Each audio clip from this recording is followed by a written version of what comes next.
얼마 전에 월드컵 축구가 있었었죠. 스페인이 우승을 차지했었는데요. 근데 가만히 보니까 축구 감독들이 욕을 먹는 건 우리나라 일만은 아니더라고요. 잉글랜드 아시죠? 잉글랜드가 과거 60년대에 우승을 한번 한 적이 있고 그 이후로는 월드컵에 8강 이상 가본 적이 거의 없었습니다. 최고 성적이 4강이더라고요. 의외이죠. 굉장히 잘할 줄 알았는데. 그런데 올해는 잉글랜드가 월드컵에서 몇 등을 했냐 하면 3등을 했습니다. 엄청 잘한 거 아닙니까? 3등이면. 그런데도 불구하고 영국의 일부 매체들이나 또 축구 팬들은 감독을 강하게 비판을 했었단 말이죠. 그것밖에 못했다고. 월드컵 3등이나 했는데. 근데 사실 잉글랜드가 축구 종주국 아닙니까? 근데 그 자존심을 내려놓고 이번에 최초로 독일 출신의 감독을 영입을 했었거든요. 원래 영국과 독일은 축구에서는 엄청 앙숙이고 영국이 자격지심이 있어가지고 독일이 축구에서 뭐 좀 잘못하면 너무 기뻐하고 막 환호성 지르고 그러는 관계였는데, 그래서 더 감독에 대한, 독일인 감독에 대한 이 비판의 수위가 더 높았던 것으로 생각이 듭니다. 승부 앞에서는 인정, 사정도 없는 것이죠. 이렇게 잔인한 승부가 펼쳐지는 축구 경기에서도 더 잔인한 순간이 있습니다. 그게 바로 승부차기의 순간입니다. 5번의 슛으로 우승의 향방을 가린다는 것이 승자에게는 결과적으로는 짜릿한 의미겠지만 패자에게는 너무 가혹한 것이라서 과거의 승부차기를 없애야 된다는 이야기까지도 나올 정도였으니까요. 그만큼 승부차기가 중요하기 때문에 출전하는 5명의 선수들은 최고의 선수들이 뽑힐 것이고, 그 중에서 맨 먼저 차는 1번 타자, 이 선수는 그 팀에서 가장 잘하는 선수로 배치가 되는 것이죠. 왜냐하면 첫 단추가 너무 중요한 것이니까. 처음에 잘해야 그 다음에 잘 풀릴 수 있으니까요. 이렇게 첫 선봉에 서는 존재들은 항상 제일 잘난 사람들이 선택되는 겁니다. 그를 따르고 그를 모방해야 되는 존재가 대상이 되니까요. 군대도요, 가장 최정의 군대가 항상 최전선에 서게 되지 않습니까? 운동 경기도 마찬가지고. 과거 이스라엘 백성들이 광야에서 행진할 때도 하나님의 명령에 따라서 12지파들 중에 아무나 섰던 게 아니라 유다 지파가 언제나 최선봉에 섰었거든요. 그 이유는 12지파들 중에 그래도 유다 지파가 가장 믿음직하고 가장 똘똘한 사람들이었기 때문이죠. 이처럼 더 뛰어난 사람이 주변에 모범이 되는 것은 어떻게 보면 당연한 일입니다. 그것이 그 뛰어난 사람에게 주어지는 공동체적 관점으로 보면 공동체적인 의무다라고도 말할 수도 있을 정도입니다. 그래서 여러분, 가정에서도 그렇지 않나요? 한 가정 안에서도 제일 잘하는 사람이 그 일을 맡아 하지 않습니까? 이게 가장 합리적인 이 분배 방식 아니겠습니까? 가족을 전체를 태우고 운전을 해야 되는데 운전 제일 못하는 사람이 하면 안 될 거 아니겠습니까? 위험한데 제일 운전이 능숙한 사람이거나 그날 컨디션이 좋은 사람이 운전하는 것이 제일 안전하고 합리적인 선택이지 않겠습니까? 살림을 하는 일도, 요리를 하는 일도, 육아를 하는 일도, 더 나아가서 돈 관리를 하는 일 같은 것도 가장 잘할 수 있는 사람이 하는 것이 가장 합리적이고 가장 효과적인 것이죠. 그런데 만일 이런 당연한 원리가 제대로 이루어지지 않고 능력이 없는 사람이 역량에 맞지 않는 일들을 막 함부로 맡고 이런 일이 발생한다면 그 공동체에게 위기가 닥치게 될 겁니다. 가정도 마찬가지입니다. 일의 효율성도 떨어지고 전체의 어려움이 생기게 될 수도 있는 것이죠. 어떤 분야에 더 똘똘한 사람도 있는 반면에 어떤 분야에는 더 띨띨한 사람도 있을 수가 있는 것이니까, 이처럼 더 뛰어난 사람이 주변에 모범이 되는 것은 너무 당연한 이치입니다. 그것이 뛰어난 사람에게 주어지는 공동체적인 의무다, 그렇게 말씀한 이유가 있는 것이죠. 그런데 반대로 더 똘똘한 사람이 더 모자란 사람을 본받고 따른다? 이것은 있을 수 없는 일입니다. 있어서도 안 되는 일이고요. 오늘 본문을 보면 하나님께서 이와 관련된 명령을 내리신 것을 볼 수 있습니다. 오늘 본문은 하나님이 이제 이스라엘 앞에서 멸망하게 될 가나안 족속들의 악한 구습을 따르지 말라고 당부하시는 내용으로 구성되어 있습니다. 사실 하나님은 오늘 본문 말씀 외에도 가나안을 본받지 말라고 여러 차례 말씀하신 바가 있습니다만, 그런데 오늘 본문에서는 같은 교훈이지만 한 가지 추가된 논리가 포함된 것을 확인할 수 있습니다. 그것은 가나안 족속들은요, 이미 이스라엘 백성들 앞에서 멸망한 자들이라 라고 하는 사실입니다. 물론 이것은요, 그 당시의 시점으로 보면 아직 이루어지지 않은 장래의 일에 관한 내용이기 때문에 가나안 족속들은 이스라엘 백성들 보기에 여전히 쌩쌩이 살아있고 두렵고 강대한 자들이었던 것은 맞습니다. 그렇지만 하나님은 지금 이 모세의 입술을 통해서 그들에게 말씀을 전하실 때 당연히 이스라엘이 이제 요단강 건너 가나안과 싸워서 그들을 정복하여 완전히 승리하게 될 것을 하나님은 기정사실로 두고 계신 것이죠. 그리고서 그 바탕에서 이 말씀을 전하셨던 겁니다.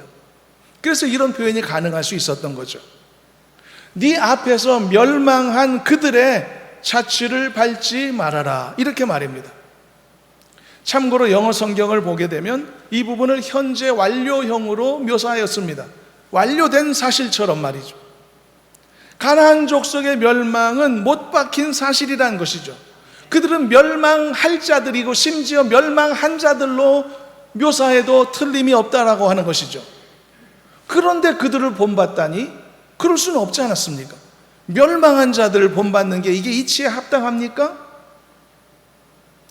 사람들은 모방을 많이 합니다. 우리는 다 모방하며 성장합니다. 혼자서 지금 자수성가 이런 거 없습니다. 우리는 지식도 모방합니다. 수많은 책과 수많은 사람들의 쌓아놓은 그 지식의 혜택 속에 우리가 그 계단 위에서 이만큼 성장하는 것이죠. 그리고 사람들이 하게 되는 모방은 그래서 언제나 발전적일 수밖에 없습니다. 더 우월한 존재를 향할 수밖에 없기 때문이죠. 내가 보기에 선망의 대상이 되는 어떤 사람이 있으면 자연스럽게 그 사람을 따라합니다. 심지어 그 사람의 말투까지 따라하기도 하고, 그 사람의 옷차림, 그 사람의 스타일, 그 사람의 모습을 모방하게 되어 있죠. 이건 자연스러운 일입니다. 요즘 우리나라 문화의 힘이 세계적으로 많이 뻗어나가고 있다고 하죠. 그래서 많은 사람들이 한국 사람처럼 옷을 입으려고 하고, 한국 사람처럼 화장하려고 하고, 심지어 한국 사람처럼 음식을 먹으려고 하는 분위기가 확산되고 있다고 합니다. 얼마 전, 몇 달 전 뉴스를 보니까 우리나라의 화장품이 미국의 화장품 수입 시장에서 1위를 차지했다고 보도가 나오더라고요. 이게 얼마나 놀라운 일이냐. 과거 수십 년간 전 세계 화장품 시장은 프랑스와 일본이 양분하고 있었단 말입니다. 미국도 마찬가지였습니다. 프랑스가 수십 년 1등을 해왔는데 이번에 우리가 프랑스 화장품을 제치고 1등을 했다는 뉴스입니다. 이것은 그만큼 우리나라가 다른 나라들에게 선망의 대상이 되고 있다는 것을 방증하는 것이죠. 화장품 퀄리티가 좋아서일까요? 그것만으로 설명하기 어렵습니다. 며칠 전에도, 단 2, 3일 전에도 제가 뉴스를 보니까 미국의 플로리다의 올랜도라고 하는 도시에 한국 슈퍼마켓의 대형 체인점이 있는데 H마트라고, 그 마트가 개장을 했다고 하는데 개장 첫날부터 문 열기 전 몇 시간 전부터 사람들이 몰려와서 줄을 서는 바람에 교통이 마비될 정도였다고 합니다. 오픈런이 역대급으로 이루어졌다고 합니다. 그날 날씨가 33도 땡볕이었다고 하는데 몇 시간 동안 줄을 서 있던 사람이 탈진해서 쓰러지는 일들이 생겨서 앰뷸런스가 출동하고 난리도 아니었다고 합니다. 그리고 이 사람들이 거의 다 미국 사람 현지인들이었다는 거죠. 마트 안에 있는 한식을 파는 푸드코트에서는 한식을 비롯해서 치킨도, 떡볶이, 짜장면 이런 걸 파는데 앉을 자리가 없이 사람들이 몰리고 있다고 하죠. 언제부터 우리나라가 이런 나라가 됐을까? 굉장히 놀라울 따름입니다. 요즘 시대에 태어나서 활동하게 될 청소년들이 참 이 복받았다 그런 생각이 듭니다. 우리나라가 세계인들로부터 선망의 대상이 되고 있다는 것이죠. 옛날에 우리나라 김치는 우리의 부끄러움이었습니다. 냄새 날까봐 걱정하고 사람들한테 폐를 끼칠까봐 전전긍긍하면서 몰래 먹는 게 김치였는데, 요즘은 그런가?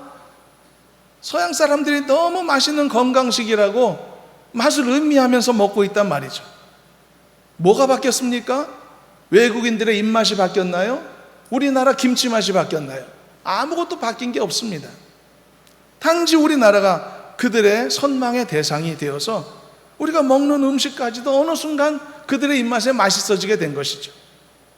여러분, 음식의 맛은 열린 마음에서 오는 것 아니겠습니까? 마음이 열려지면 다 맛있어지거든요. 이처럼 모방의 행위는 어쩌면 함께 살아가는 세상에서는 너무 자연스러운 것이고, 그리고 당연한 흐름이라고 할 수 있을 겁니다. 어떤 사람은 모방은 제2의 창조라는 말도 하지 않습니까? 2차 대전 이후에 미국과 소련이 냉전 시대를 양분하고 있었죠. 두 나라는 서로 경쟁 관계였습니다. 그런 경쟁이 독자적으로 이루어졌나 역사적으로 보면 아니라는 것을 알 수 있습니다. 두 나라는 상대방의 발전에 큰 충격을 받고, 그리고 또 동기부여를 서로 받기도 하면서 때로는 상대방을 모방하고 따라하는 방식으로 성장했던 것을 확인할 수 있죠. 냉전 시기에 우주과학만큼은 미국보다 소련이 훨씬 앞서 있었습니다. 세계 최초로 인공위성도 소련이 쏘아 올렸으니까 여기에 미국이 엄청난 충격을 받고 상대방을 통해 영감을 얻기도 하면서 자신의 우주과학을 발전시켰죠. 그래서 달에 사람을 먼저 보낸 것이 미국이 아닙니까? 반면에 군사기술면에 있어서 미국이 소련보다 훨씬 더 앞서 있었다고 하죠. 그래서 이번에는 소련이 노골적으로 미국의 전투기, 미국의 미사일 같은 무기 체계를 카피를 했다고 합니다. 초창기에. 그렇게 해서 자신의 기술을 발전시켜 나갔다고 하는 것이죠. 미국과 소련이 서로를 카피하던 그런 시절이 그들에게도 다 있었다는 뜻입니다. 이처럼 항상 카피의 대상이 되는 것은 당연히 다른 것들보다 훨씬 더 우월한 존재인 것이죠. 이건 상식에 속합니다. 지금도 미국은 초강대국으로 남아 있어서 모든 것에, 많은 것의 표준과 기준을 제공해주고 있죠. 우리나라 국제전화 번호가 몇 번인지 아세요? 82번입니다. 미국은 몇 번인지 아세요? 1번입니다. 그 좋은 번호를 왜 자기들이 독차지하는가? 할 말이 없습니다. 그들이 기술을 발전시켰고 그들이 먼저 시작했으니까. 신호등에서 파란불, 빨간불, 노란불, 이거 도대체 누가 정한 것일까요? 제3세계에서 정했겠습니까? 미리 발전한 선진 이 나라들에서 그런 것들을 정하고 많은 나라들이 전 세계가 그것을 다 따라하고 그렇게 그 기준에 이렇게 순복하고 그렇게 되는 것 아니겠습니까? 그래서 더 우월한 존재가 있고 그것에 대해서 모방하고 따라하는 행위가 이루어지는 것은 지극히 당연한 일이다. 우리나라도 옛날에 일본을 모방한 적이 많이 있었고 지금은 그렇지만 여러 면에서 더 추월하고 앞섰다는 말들도 있지 않습니까? 이처럼 건설적인 모방이 있다는 것이죠. 그 건설적인 모방은 성장의 한 과정으로 의미와 가치를 지니는 것은 당연하다는 것입니다. 그런데 이런 모방의 행위에는 한 가지 너무나 당연한 상식적인 조건이 있습니다. 그것은 항상 자신보다 더 나은 존재가 모방의 대상이 되어야 한다는 천재인 것이죠. 후진국은 선진국을 따라하고 열등생은 우등생을 따라하고 후발주자는 앞서가는 이 자들을 따라하게 되는 것이 당연하다는 것입니다. 그러므로 이 모방의 행위에 있어서 정반대 방향은 있을 수가 없는 것이죠. 그렇게 돼서도 안 되고요. 이것에 반대되는 일들은 아주 비효율적인 것이고 비상식적인 것입니다.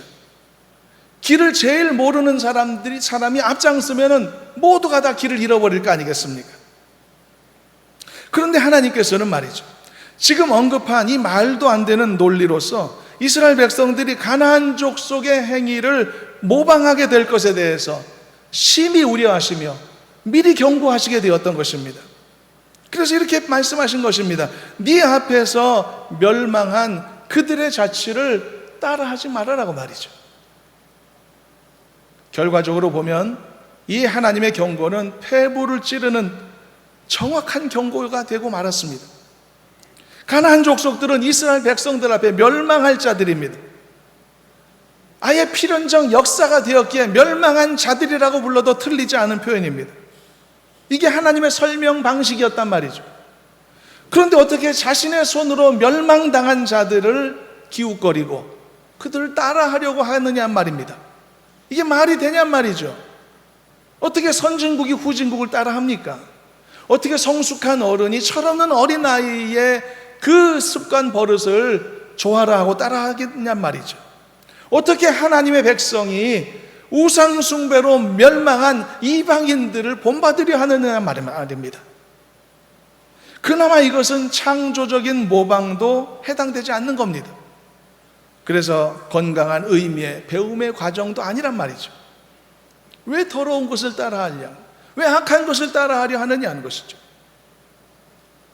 이게 바로 안타까운 상황이었던 것입니다. 하나님은요, 이제 이스라엘 백성들을 가나안 땅에 들여보내시면서 이런 부분들을 강하게 경고하셨던 겁니다. 무익한 자, 어리석은 행위들을 모방하지 말아라.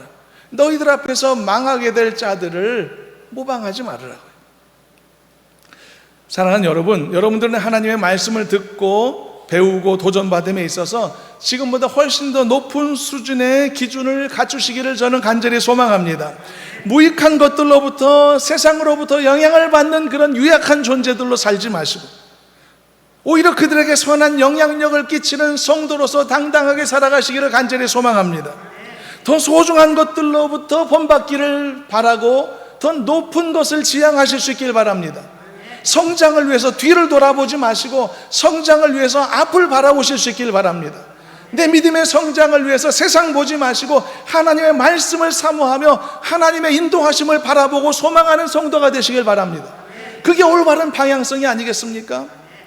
내가 성도로서 어디의 지점에 있는가, 내가 성도로 그리스도인으로서 세상 속에 어디에 위치하고 있는가를 분명히 알아서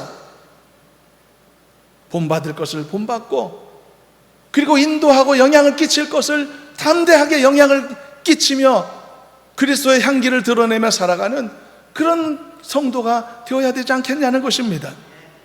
나보다도 못한 것들에 귀를 기울이거나 아무런 유익도 없는 죄악된 것을 좋아하거나 유혹받거나 그런 안타까운 모습이 아니고 더 나은 것에 도전을 받고 더 소중한 것들을 사모할 수 있는 그런 지혜로움이 저와 여러분들의 삶에 그리고 저와 여러분들의 자손들의 삶에 항상 넘쳐날 수 있기를 주님의 이름으로 축원합니다. 따라서 이러한 하나님의 명령을 잘 순종하기 위해서는요, 그리스도인으로서의 우리 자신의 가치와 높은 정체성을 세울 필요가 있는 것입니다. 늘 자신 없고 늘 주눅 들고 늘 눈치 보고 늘 기웃거리고 이런 모습은 절대로 세상을 살아가는 그리스도인들의 이미지가 아니라는 것입니다. 우리의 가치와 그리스도인으로서의 높은 정체성을 갖고 당당하게 살면서 말씀의 원리를 말할 수 있고 하나님의 뜻을 드러낼 수 있고 그리고 세상의 흐름을 주도할 수 있는 바로 그런 역할을 감당할 수 있어야만 한다는 것입니다. 여러분들은 성도로서 세상에 살면서 어느 지점에 자리매김을 하고 계신지 궁금합니다. 스스로 점검해 보시길 바랍니다. 여러분은 그리스도인으로서 영향을 끼치는 존재인지 영향을 받는 존재인지 유약한 존재인지 아니면 강하게 이끌 수 있는 위치로 역할을 감당하고 있는지 돌아보시길 바랍니다. 성도로서의 여러분의 포지션, 그걸 생각해 보시라는 것입니다. 세상에서의 포지션 얘기하는 게 아닙니다. 세상에서는 우리가 각 성도로 살지만 우리는 어떤 경우에는 성장 과정에 있는 사람일 수도 있고 이미 성공을 거둔 사람들일 수도 있고 아니면 실패를 경험 중에 있는 사람도 있고 어두운 터널을 지나가고 있는 인생의 과정 중에 있을 수도 있고 다양한 형편이 우리 가운데 있을 수 있을 겁니다. 그 감정, 그 위치를 말하는 게 아닙니다. 우리는 그리스도인들입니다. 하나님의 택함을 받은 하나님의 백성들입니다. 그 그리스도인으로서 우리가 어느 위치에 있는가를 점검해 보시라는 것입니다. 성도로서, 하나님의 진리의 말씀을 가진 하나님의 백성으로서 우리가 어떤 영향력을 주고 있는가, 우리가 세상에서 어느 위치에 있는가 점검하고, 그리고 그 역할들을 제대로 감당하는 우리가 되어야 하지 않겠느냐는 것이 이 말씀의 도전인 것입니다. 사랑하는 여러분들은 그래서 이 세상 앞에 견고히 서시기를 바랍니다. 그래서 미련하고 무지하고 악한 세상을 본받지 마시고 오히려 내 안에 있는 진리와 이 선한 영향력으로 세상을 변화시킬 수 있는 능력 있는 그리스도인으로 살아가시기를 주님의 이름으로 축원합니다. 그러면 가나안 족속들은 도대체 어떤 자들이었기에 하나님께서 그들을 본받지 말라고 이렇게 강하게 말씀하셨을까? 사실 아무리 못난 사람도 뜯어보면 본받을 점도 있고 그런 것 아닐까요? 아무리 부족해도 이렇게 꼼꼼히 들여다보면 존경할 만한 구석도 생기고 그런 거 아닐까요? 근데 가나안 족속들에게는 단 하나도 없었단 말입니까? 왜 한 가지도 배우지 말라고 하셨을까? 무엇보다도 앞에서 하나님이 말씀하셨다. 그들은 멸망한 자들이니까 배울 것이 없죠. 자신들 앞에서 패배를 당하고 무너질 자들을 세워놓고 그들 앞에서 머리를 숙이고 뭔가 배우려고 하는 것은 이치에도 안 맞죠. 게다가 그들의 패배는 단순한 사고가 아닙니다. 원래 이길 수 있었는데 아쉽게 패배한 것도 아닙니다. 가나안 족속의 패배는 하나님의 심판이었습니다. 그 가나안 땅에 살 자격이 없는 자로 판단되어서 하나님의 심판을 받아 쫓겨난 자들이었단 말이죠. 심판받은 자들을 선망의 대상으로 삼고 배울 점이 있을까 기웃거린다는 것은 말도 안 되는 일이었다는 뜻입니다. 만일 이후에 우리나라가 북한과 이른바 흡수 통일을 혹시 이루게 된다면 그 다음에 어떤 일이 벌어질까요? 북한에 있어 왔던 수많은 낙후된 후진국적인 제도나 행태와 정치 형식들이 모조리 다 정리되고 훨씬 더 효율적이고 선진국적인 우리나라의 모습들로 바꿔지지 않겠습니까? 왜냐하면 우리가 지금까지 갖춰왔던 많은 제도와 방식들이 훨씬 선진화되고 효율적이었다는 사실이 결과를 통해서 여실히 드러나고 있기 때문에 더 나은 쪽이 카피의 대상이 되는 것은 지극히 당연하지 않겠습니까? 그런데 만일 우리나라가 흡수 통일을 했는데 갑자기 우리나라가 북한의 정치 제도나 사회 제도들을 카피하려고 한다면 그게 있을 수 있는 일이겠습니까? 있어서도 안 되고 있을 수도 없는 일이 아니겠습니까? 그런데 이런 일들이, 이런 우려할 만한 일들이 실제로 발생했었단 말이죠. 나중에 이스라엘이 가나안 땅을 정복했을 때 그들이 갖고 있던 무지하고 어리석은 제도와 풍습들을 좋은 것으로 생각하고 호기심을 갖고 모방하려는 움직임이 있었단 말입니다. 그리고 그 모방은 단순한 제도나 어떤 풍습의 모방 정도가 아니라 죄악된 우상 숭배를 따라하는 악한 행태였단 말이죠. 여기에 이 문제의 심각성이 있었던 것입니다. 하나님도 이것 때문에 이렇게 강하게 경고하셨던 것입니다. 너는 스스로 삼가라. 네 앞에서 멸망한 그들의 자취를 밟지 말아라. 사실은 하나님이 이렇게 말씀하신 진의가 어디에 있느냐 하면은 바로 다음 절에 나와 있습니다. 하나님이 뭐라고 말씀하셨냐면 너희는 또 그들의 신들을 탐구하지 말아라고 되어 있기 때문이죠. 이게 하나님이 진짜 말씀하시고 싶어 했던 진짜 내용이었었던 것이죠. 정리해보면 강력하게 그들을 모방하지 말라 하신 이유는 그들은 멸망당할 자들이기 때문에 본받을 이유가 없는 존재들이다. 또 한 가지는 그들이 갖고 있던 풍습이라는 것은 종교적 행태를 가지고 있고 우상 숭배에 젖어 있는 하나님이 보시기에 용납할 수 없는 것들이기 때문에 절대 따라해서는 안 된다라고 하시는 것이 하나님의 말씀이었던 것입니다. 가나안 족속들이 당시에 얼마나 가증한 종교적 행태를 갖고 있었는가는 이어지는 본문을 통해서 확인할 수 있습니다. 31절 한 절만 보아도 그 그 행태를 짐작할 수 있는데 함께 한번 읽어보시도록 하겠습니다. 네 하나님 여호와께는 네가 그와 같이 행하지 못할 것이라. 그들은 여호와께서 꺼리시며 가증히 여기시는 일을 그들의 신들에게 행하여 심지어 자기들의 자녀를 불살라 그들의 신들에게 드렸느니라. 어떻게 따라합니까? 이걸 어떻게 따라합니까? 자기의 신을 숭배하기 위해서 자기 자식을 산 채로 인신제사를 드리는 그런 악한 자들의 행태를 어떻게 본받겠냐는 것이죠. 그래서 이 문제는요, 단순히 따라하고 말고의 문제가 아니라 근원적인 문제를 안고 있었던 것입니다.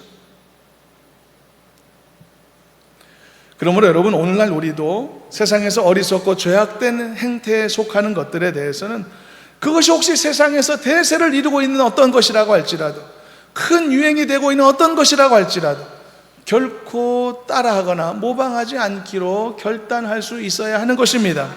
항상 보면 그렇습니다. 나쁜 짓이 더 유혹이 심합니다. 죄를 지는 어리석은 것들이 훨씬 더 따라하기 쉬운 것들이 될 때가 많습니다. 아이들이 밖에 나가서 가장 먼저 배워오는 것들을 보면 항상 상스러운 욕설이 먼저인 것이 대체로 그런 것 아니겠습니까? 좋은 말을 배워오는 경우가 없단 말이죠. 그만큼 죄는 그 자체로 따라오고 싶게 만드는 그런 유혹의 요소가 강하게 들어있다는 것이죠. 그래서 하나님께서도 이스라엘에게 이와 같이 미리 당부하셨다는 것이 이 말씀이었습니다. 이제 오늘 우리에게 주어진 도전을 함께 나누고 말씀을 맺도록 하겠습니다. 사랑하는 여러분, 모든 죄의 유혹들을 건강하고 더 올바른 믿음으로 항상 잘 물리쳐서 끊어내는 지혜로운 성도로 살아가시기를 주님의 이름으로 축복합니다. 그래서 우리가 누군가를 혹시 닮고 배우게 되더라도 나보다 더 나은 존재, 나에게 선한 영향을 끼칠 수 있는 본받을 만한 사람을 본받으며 살아가시길 바랍니다. 하나님이 기뻐하시는 건강하고 올바른 것들을 닮아가고 배워갈 수 있는 복된 성도들이 되시길 간절히 소망합니다. 그리고 더 나아가서 이제는 여러분들의 존재감을 더 견고히 세울 수 있기를 바랍니다.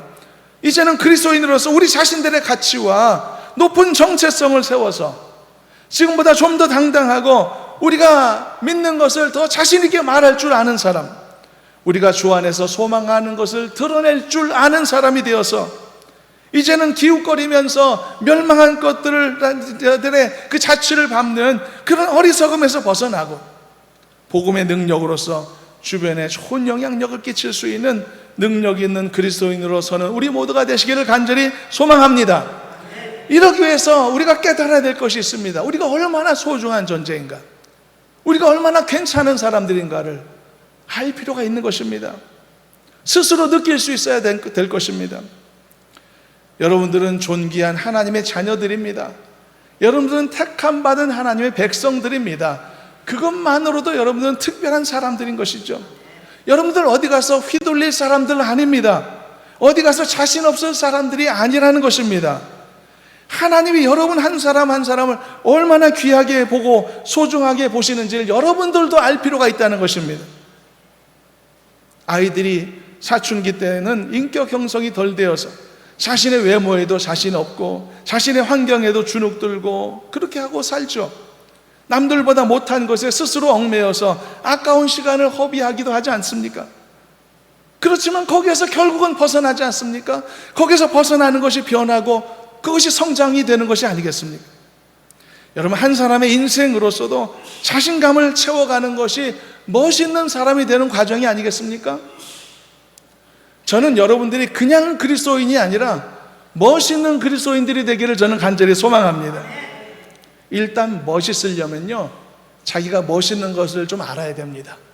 자기가 멋있는 것을 알아야 됩니다. 내가 얼마나 멋있는 존재인지, 세상의 어리석은 것들을 기웃거릴 존재가 아닌지를 우리 스스로가 좀 알 필요가 있는 것입니다. 여러분들은 잘 아시는지 모르겠습니다. 여러분들 얼마나 멋있는지. 대체로 멋있는 사람들은 자기가 멋있는 줄 알더라고요. 자기가 멋있는 줄 아는 사람이 멋있어 보입니다. 진짜 멋있어도 자기가 멋있는 줄 모르는 사람은 그 멋있음이 다 사라지고 말더라고요. 별것이 없어도 자신감 있는 사람이 오히려 멋있어도 자신감이 없는 사람보다 더 매력적인 이유가 거기에 있는 것 아니겠습니까? 저는 여러분들 한 사람 한 사람이 하나님이 택하신 자녀들로서 얼마나 특별하고 얼마나 귀하고 얼마나 영향력 가진 존재인지를 스스로가 먼저 깊이 알아가실 수 있기를 저는 바랍니다. 여러분들은 소중한 사람들입니다. 그래서 세상의 자치를 따를 사람들이 아닙니다. 그들에게 구원의 길과 생명의 길을 얼마든지 보여줄 수 있는 능력 있는 성도라는 사실을 저는 믿습니다. 자존감을 주 안에서 세워가시길 바랍니다. 그래서 세상을 변화시키고 믿지 않는 가족들을 새롭게 만들고 하나님의 영광을 세상의 삶의 주변에 드러낼 수 있는 영향력을 끼치는 성도로 살아가시기를 간절히 소망합니다. 이것이 하나님께서 저 이스라엘 백성들을 과거에 가나안 땅에 들여보내시면서 가지셨던 하나님의 마음이기도 했단 말이죠. 우리에게도 같은 마음이신 줄로 믿으시길 바랍니다. 하나님의 마음을 우리도 마음에 새겨서 그리스도인답게 세상에서 좋은 영향력을 끼치고 하나님의 뜻을 힘있게 드러내며 살아가는 모든 성도가 다 되시기를 주님의 이름으로 축원합니다.